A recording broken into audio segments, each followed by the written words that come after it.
So I'm putting a metal roof on my timber frame house that I'm building. If any of you are interested in building a timber frame, you should check out my other videos. Or if you're interested in building guitars or whatever, you can check out my other videos too. Anyway, I'm putting a metal roof on my timber frame that I'm building.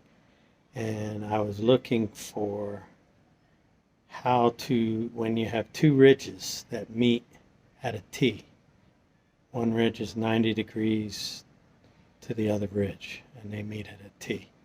And I couldn't find anywhere how to do that, so I had to kind of figure it out myself. So this is what I did, and you could take it or leave it. I think it's a pretty good job, but check it out and see if you like it. Thanks.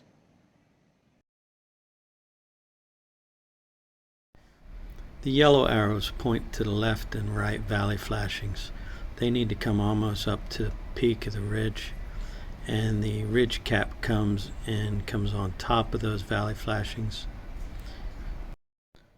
Notice how on the ridge cap I bent a tab up on the left side of the ridge and on the right side of the ridge cap to divert water back towards the valley flashings.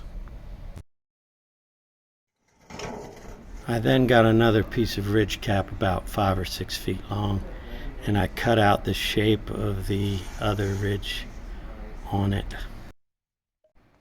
I first measured the distance from the left side of the ridge cap to the right side of the ridge cap that I had already installed, and I marked it on this section of ridge cap. As you can see, I have it penciled in yellow there. From the left to the right, it was about 6.5 to 7 inches.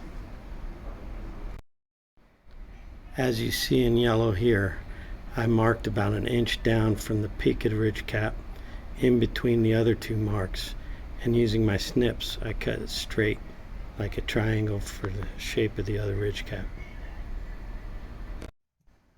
This is what it looked like after I installed that section of ridge cap on top of the other perpendicular section of ridge cap.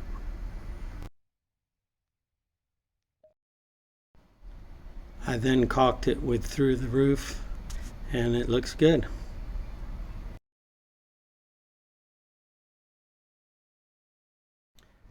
Thanks for watching.